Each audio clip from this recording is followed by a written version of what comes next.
मीराबाई को विष से मारने की व्यर्थ कोशिश। एक सपेरे से कहा कि भयंकर विष ला दे जिसे जीभ पर रखते ही व्यक्ति मर जाए। ऐसा विष लाया गया। राजा ने मीरा से कहा कि यह विष पी ले, अन्यथा तेरी गर्दन काट दी जाएगी। मीरा ने सोचा कि गर्दन काटने में तो पीड़ा होगी, विष पी लेती हूँ। मीरा ने विष का प्याला परमात्मा को याद करके पी लिया, लेकिन उन्हें कुछ नहीं हुआ। सपेरा बुलाया और उससे कहा कि यह नकली विष लाया है। सपेरे ने कहा कि वह प्याला कहाँ है। उसे प्याला दिया गया। सपेरे ने उस प्याले में दूध डालकर एक कुत्ते को वहीं पिला दिया। कुत्ता दूसरी बार पिला दिया। सपेरे ने उस प्याले में दूध डालकर एक कुत्ते को वहीं पिला दिया। कुत्ता दूसरी बार जीभ भी नहीं लगा पाया था कि वो चल बसा, मर गया। राजा ने देख लिया कि यह किसी तरह मरने वाली नहीं है, तब उसको मंदिर में जाने से नहीं रोका। उसके साथ कई नौकरानी तथा पुरुष रक्षक भी भेजने लगा कि लोग यह नहीं कहेंगे कि आवारागर्दी में जाती है। मीरा को सतगुरु शरण मिली। ध्यान से सुने। जिस श्री कृष्ण जी के मंदिर में मीराबाई पूजा करने जाती थी, उसके मार्ग में एक छोटा बगीचा था। उसमें कुछ घनी छाया वाले वृक्ष भी थे। उस बगीचे में परमेश्वर कबीर जी तथा संत रविदास जी सत्संग कर रहे थे। सुबह के लगभग 10 बजे का समय था। मीरा जी ने देखा कि यहाँ परमात्मा की चर्चा या कथा चल रही है। कुछ देर सुनकर चलते हैं। परमेश्वर कबीर जी ने सत्संग में संक्षिप्त सृष्टि रचना का ज्ञान सुनाया। कहा कि श्री कृष्ण जी यानी श्री विष्णु जी से ऊपर अन्य सर्वशक्तिमान परमात्मा है। जन्म मरण समाप्त नहीं हुआ तो भक्ति करना न करना समान है। जन्म मरण तो श्री कृष्ण जी श्री विष्णु का भी समाप्त नहीं है, उसके पुजारियों का कैसे होगा। जैसे हिंदू संत जन कहते हैं कि गीता का ज्ञान श्री कृष्ण अर्थात श्री विष्णु जी ने अर्जुन को बताया। गीता ज्ञान दाता गीता अध्याय 2 श्लोक 12 अध्याय 4 श्लोक 5 अध्याय 10 श्लोक 2 में स्पष्ट कर रहा है कि हे अर्जुन, तेरे और मेरे बहुत जन्म हो चुके हैं। तू नहीं जानता, मैं जानता हूँ। इससे सौ सिद्ध है कि श्री कृष्ण जी का भी जन्म मरण समाप्त नहीं है, यह अविनाशी नहीं है। इसलिए गीता अध्याय 18 श्लोक 62 में गीता बोलने वाले ने कहा है कि हे भारत, तू सर्व भाव से उस परमेश्वर की शरण में जा। उस परमेश्वर की कृपया से ही तो सनातन परम धाम को तथा परम शांति को प्राप्त होगा। परमेश्वर कबीर जी के मुख कमल से ये वचन सुनकर परमात्मा के लिए भटक रही आत्मा को नई रोशनी मिली। सत्संग के उपरांत मीराबाई जी ने प्रश्न किया कि हे महात्मा जी, आपकी आज्ञा हो तो शंका का समाधान करवाऊं। कबीर जी ने कहा कि प्रश्न करो बहन जी। प्रश्न में कहा कि हे महात्मा जी, आज तक मैंने किसी से नहीं सुना कि श्री कृष्ण जी से ऊपर भी कोई परमात्मा है। आज आपके मुख से सुनकर मैं दोहराई पर खड़ी हो गई हूँ। मैं मानती हूँ कि संत झूठ नहीं बोलते। परमेश्वर कबीर जी ने कहा कि आपके धार्मिक अज्ञानी गुरुओं का दोष है, जिन्हें संयम ज्ञान नहीं है कि आपके सदग्रंथ क्या ज्ञान बताते हैं। देवी पुराण के तीसरे स्कंद में भी श्री विष्णु जी स्वयं स्वीकारते हैं कि मैं विष्णु ब्रह्मा तथा शंकर नाशवान है।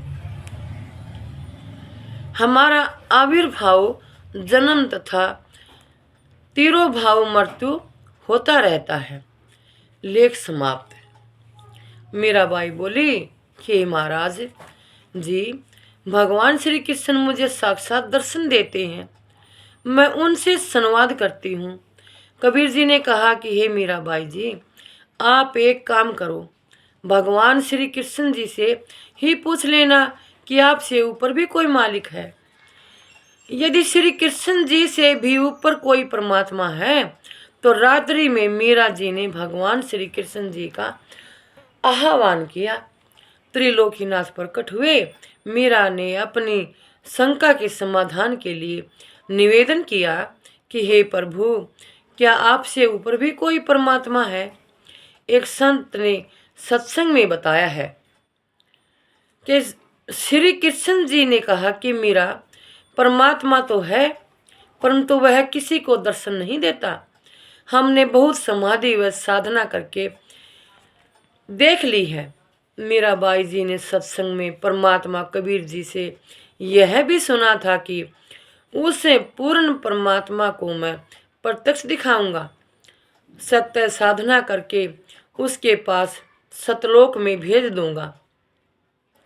मीराबाई ने श्री कृष्ण जी से फिर प्रश्न किया कि क्या आप जीव का जन्म मरण समाप्त कर सकते हैं।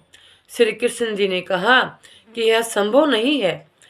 कबीर जी ने कहा था कि मेरे पास ऐसा भक्ति मंत्र है जिससे जन्म मरण सदा के लिए समाप्त हो जाता है।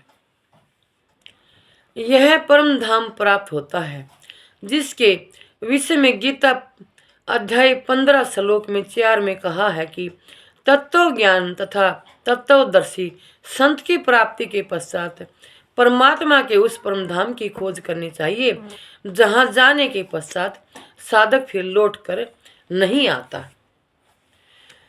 ये पढ़ते पढ़ते तो मुझे भी अपना एक वीडियो का स्मरण आ गया। ध्यान से सुने। मैं भी 15वां अध्याय बना रही थी, 15वें अध्याय की वीडियो बना रही थी। ऊपर छत पर गीता ग्रंथ मेरा बहुत ध्यान है, बहुत मन करता है उन्हें बार बार पढ़ने को, और मैं बार बार पढ़ती हूँ। शिव पुराण को भी मैंने 3 बार पढ़ा, रामायण भी, रामचरितमानस भी, बहुत सारे ग्रंथ गीता पढ़े हैं। और उस दिन मैं बना रही थी ऊपर, तो एक शक्ति है जो भगवान है, कौन सी शक्ति होगी भाई ये तो मैं तो नहीं बता सकती। भगवान छत पर प्रकट हुए और मैंने आँख उठा के नहीं देखा, बल्कि नीचे अपनी वीडियो बनाने में मेरा ध्यान था, पुस्तक पढ़ने में, शिव पुराण को पढ़ने में, गीता श्रीमद् भागवत गीता का 15वां अध्याय की वीडियो बना रही थी मैं, उसी में मेरा ध्यान था। उनको देखा मैंने मन की आंखों से, मतलब नीचे ऐसे मेरी आंख थी, तो मैंने आंख उठा के नहीं देखा, वैसे ही दिखा। तो जितना मेरे में दिमाग था मैंने उस दिमाग के अनुसार सोचा कि भाई अगर कहते हैं कि ये तो अंतरात्मा मन की आंखों से ही देखने को मिलते हैं, ये शक्ति है भगवान प्रकट तो हो गए। अगर तू ना आँख खोल के देखेगी तो ये के पता चले जावे। मैंने अपने मन ही मन स्मरण भी कराया, ध्यान भी कराया और नमस्कार भी कराया, और ये दिमाग लड़ा लिया कि आँख उठा के नहीं देखना, और मैं वीडियो बनाती रही। यह है गीता का 15वां अध्याय। ये फरवरी मार्च में ही बना था शायद। तो वो शक्ति फिर इसी तरह आई मेरे पास, मतलब ऐसे होके इस तरह निकल कर चली गई।